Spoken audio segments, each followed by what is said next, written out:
rise at 5 o'clock and you feel full of energy. I know, I recognize all that because your vascular system is so trained, the oxygen flows so much better in your body, and you become alkaline. It's like electricity, man. You got so much more energy because it gets into the cell and it creates more energy. I know all the chemical stuff now behind it because I work with all kinds of professors and doctors on this, and we are into major scientific breakthroughs just taking cold showers, breathing better, and the mindset that we are capable of so much more. Well, that's the thing. Like when I started doing it, it was more so, I was, like I said before, I was super vibrant and energetic and ready to go, but also like the little negative thoughts. Maybe I had like, is there going to be like a massive class today that I'm going to have to this and that? They just weren't even there at all.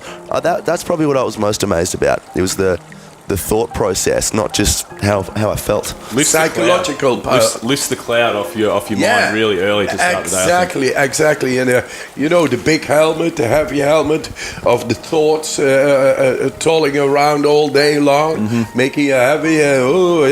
What's this? It affects your experience. For sure. Now, if you take these cold showers and breathe deeper, you get deeper into the brain.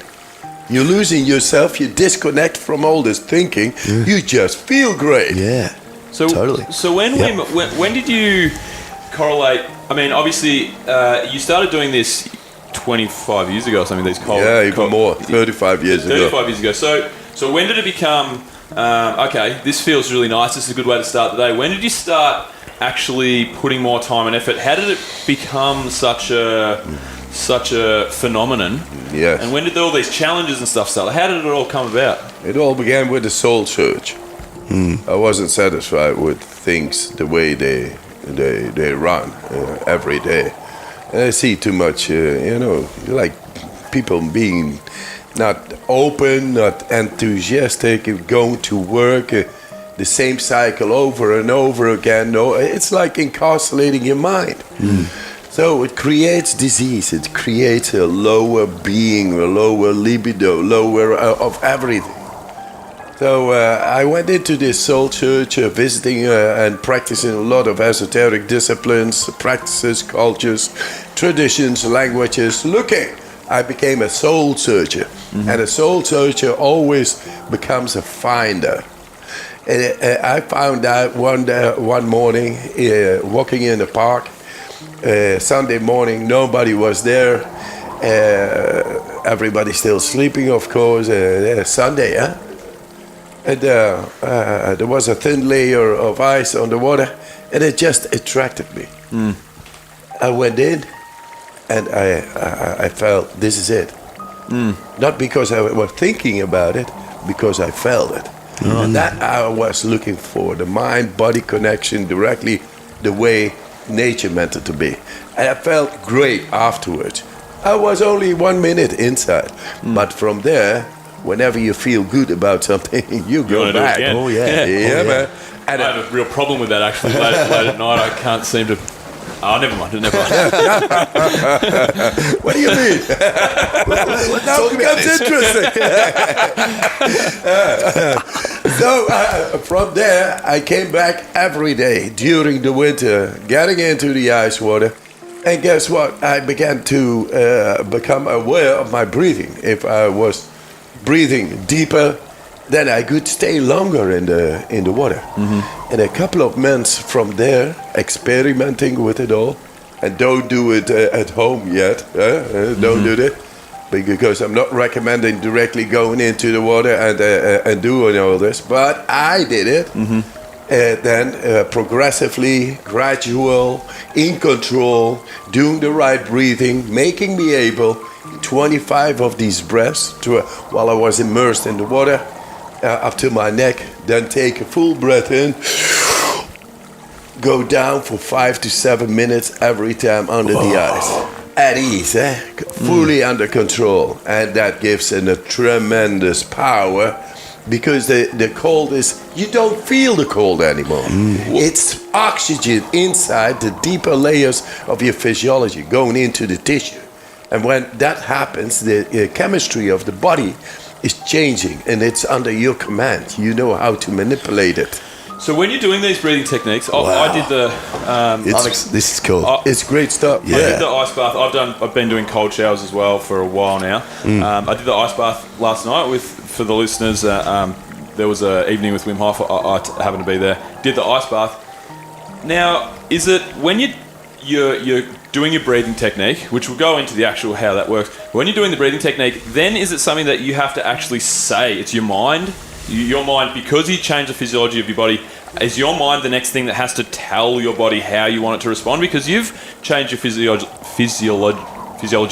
in more ways than one, with the heat, with the toxins in your body. So is it breathing, and then your mind has to do exactly the rest? Keep it simple. It is just the mind and the breathing. Both make up the chemistry of your body. And we are in command, in possible command. That's mind-body connection. But for that, we have to change the chemistry of the body, becoming more alkaline. If we would do the breathing right now, and we had pH strips, like acidic to alkaline, then within 20 minutes, we become alkaline with these breathing techniques learned in the cold. In the cold, you have to be effective. Cold is merciless but righteous. So I found out that just by changing my breathing, I had a much more willpower, command over my body. And I could, and since then I've been doing amazing stunts, and all the scientific world could not understand how this was possible. And 26 world records in various disciplines, from endotoxin to climbing Mount Everest in shorts, or Kilimanjaro, or running without training, a full marathon beyond the polar circle in shorts. Barefoot half marathon. I think you'll hold that world record of the Mount Everest one for a while, Wim. I don't think anyone's going to be going to try and beat you on that one. The reason I love that one the most is because you were wearing shorts, but what stopped you was a foot injury. It's like, look, I'm pretty much naked here. I'm on the harshest mountain in the world, but I've got a sore foot, so I'll probably trek back. It's amazing. Hey, with the cold showers, I love the focus on the breathing, because the first time someone sort of told me, I'm following this guy, Wim Hof, and he's talking about the breathing in the cold showers. I was kind of like to myself, I'll just jump in there, should be okay. This was only, like I said a couple of weeks ago. Turned it on right full cold, and I went in there, and I actually started to suffocate. I was, and I woke up Dad. He probably thought something a little bit more sinister was going on. But it's just now it becomes interesting again. Dad. It wasn't Lou, it was the super glue.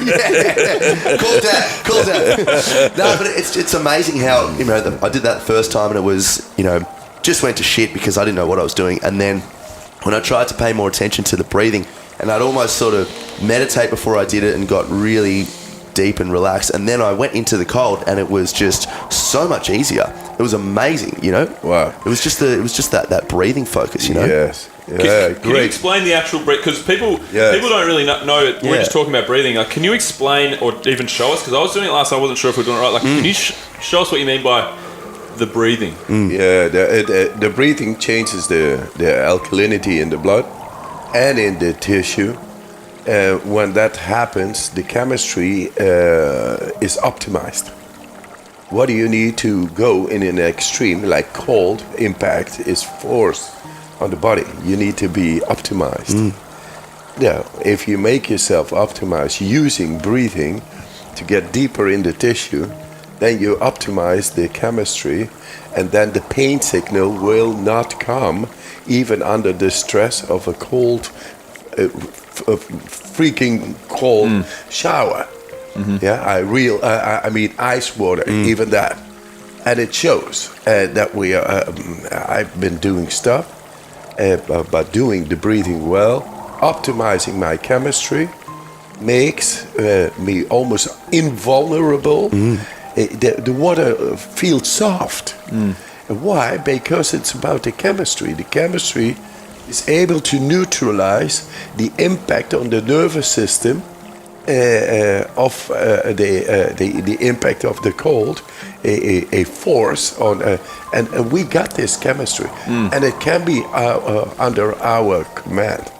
So changing the alkalinity of the blood, that's just one. We just completed new studies, and it all shows that people are able to tolerate pain far more by influencing that chemistry within the body. So it's not only about the cold, it's also about the heat, deprivation of oxygen, like Mount Everest or Kilimanjaro, and then in shorts. But also the daily stress, and also emotional stress, and also what a bacille and a virus and a bacteria are creating is stress. And we are able, if we just go in with the breathing, to change the chemistry of the body, optimizing it, and then it tackles all these problems with no problem. It's amazing. That's amazing. Yeah. And it's so simple.